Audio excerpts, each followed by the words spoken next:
देखो, रात भर जाग के नींद को खराब करके फैमिली मैन सीजन 3 देखा है। कुल 7 एपिसोड की ये सीरीज है। हर एपिसोड की जो लेंथ है ना, 50 मिनट से ज्यादा है। सिर्फ एक एपिसोड है जो 40 से 44 मिनट के आसपास है। तो आपको अच्छा खासा टाइम इन्वेस्ट करना पड़ेगा इस शो को देखने के लिए। जब राजन डीके हो, वाजपेयी साहब हो, और जिसने पहले से इतना बार इतना हाई सेट करके रखा हो कि क्योंकि पहले 2 सीजन सॉलिड गए थे और उनमें कोई भी डाउन पॉइंट नहीं था, और वो देखकर ऐसा लगा था कि यही सीरीज की तो डिमांड थी, जहां पर फैमिली इमोशंस, मिडिल क्लास वाला ह्यूमर और साथ साथ स्पाई वाली जो चीजें हैं जो देश को सुरक्षित करती हैं, कैसे एक एजेंट फील्ड के ऊपर काम करता है ना, वो राजन टीके ने एक नया पैटर्न सेट कर दिया था।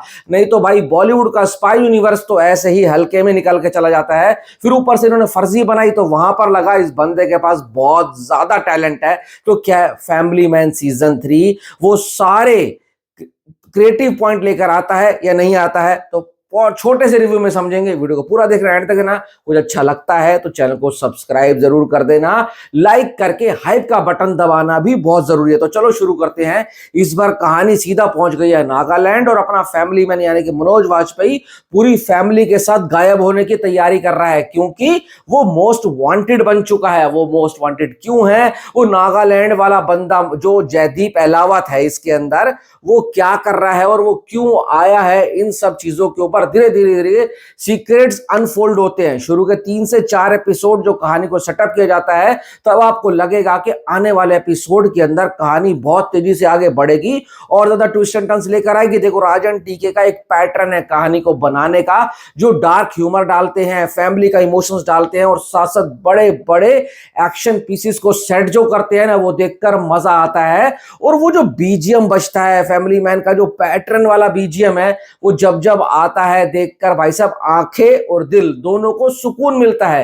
क्योंकि स्टार कास्ट बड़ी है इस बार, इन्होंने भाई एक और एंट्री करी है, वो जब देखोगे तो आपको पता लगेगा। पर इतना कहना चाहूंगा, अगर आप इसको पहले सीजन और दूसरे सीजन से कंपेयर करेंगे तो थोड़ी सी तो निराशा होगी, क्योंकि जिस हिसाब से इन्होंने कहानी को सेटअप किया था उस हिसाब से एग्जीक्यूशन 5 एपिसोड तक आते आते फेड हो जाता है। फिर आपको उम्मीद जगती है कि जब फाइनल एपिसोड आएगा 7वां, तो वहां पर ये कुछ बड़ा और कुछ ग्रैंड करेंगे, और सारी की सारी जो कमियां रह गई थी शुरू के 4-5 एपिसोड में, वो वहां पर जाकर पूरी कर देंगे। पर इस बार राजन डीके ने पहले से तैयारी कर रखी थी कि हम आपको यहीं पर भाई क्लिफ हैंगर के ऊपर छोड़कर चले जाएंगे, और नेक्स्ट सीजन की तैयारी में ये लोग अभी से लग गए हैं। और ये सब चीजें जब होती है तो कुछ ना कुछ निराशा तो होती है, क्योंकि 7 से 7.25 घंटे जब आप इस सीरीज के लिए जागोगे और आपको पूरा पर एंडिंग नहीं मिलेगी ना, तो भाई हल्का बहुत सीने में दर्द तो होगा और मन में निराशा भी होगी, और साथ साथ दिमाग भी घूमेगा कि भाई तिवारी भैया ये क्या कर डाला यार तुमने।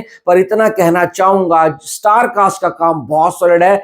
मनोज वाजपेयी, जयदीप अहलावत और भाई शारिफ हाशमी, इन सब लोगों ने एकदम रियल, रूटेड और जेन्युइन काम किया है।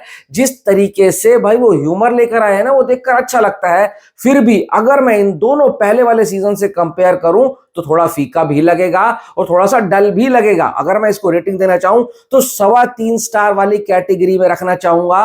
वो 4 स्टार वाला जो पार्ट था ना, वो आते आते रह गया, वो इतना मजा नहीं आया। जबकि इस बार इनके पास इस सीजन का सबसे सॉलिड विलन था जयदीप अहलावत। उसको यूज तो अच्छे से किया है, पर उसके साथ सीरीज को मोल्ड नहीं कर पाए। पता नहीं क्या कमी रह गई। वो राइटिंग में भी हो सकती है, वो स्क्रीन प्ले में भी हो सकती है, पर हाँ, ये भाई वेब सीरीज ही ऐसी है जिसको आप कैसे भी करना छोड़ तो सकते नहीं हो। जाओ और जाकर देखो और एंजॉय करो। और सबसे अच्छी बात इस डायरेक्टर की ये है कि जिस क्षेत्र की वेब सीरीज बनाता है ना, वहां के लोकल एक्टर्स को लेता है, ताकि उसके अंदर रियल लग सके चीजें, और कहीं पर भी आपको बनावटी नहीं लगती है। क्योंकि जो नॉर्थ ईस्ट के कुछ एक्टर्स लेकर आए हैं, उनका काम इतना शानदार और जानदार लगता है जो देखकर आपको मजा आ जाएगा। जैसे पार्ट 2 में समंता का था, वो वहां पर जो तमिल बोलती थी वहां दिल खुश कर देती थी, और यहां पर भी इन्होंने वही चीजें डालने की पूरी पूरी कोशिश करी है। तो अगर आप कोई वेब सीरीज के फैन हो तो कतई मिस तो नहीं करनी चाहिए, पर बहुत ज्यादा उम्मीद लेकर भी इसको मत देखना, क्योंकि थोड़ी सी निराशा तो आपको होने वाली है। बाकी वीडियो में इतना ही। Thanks for watching.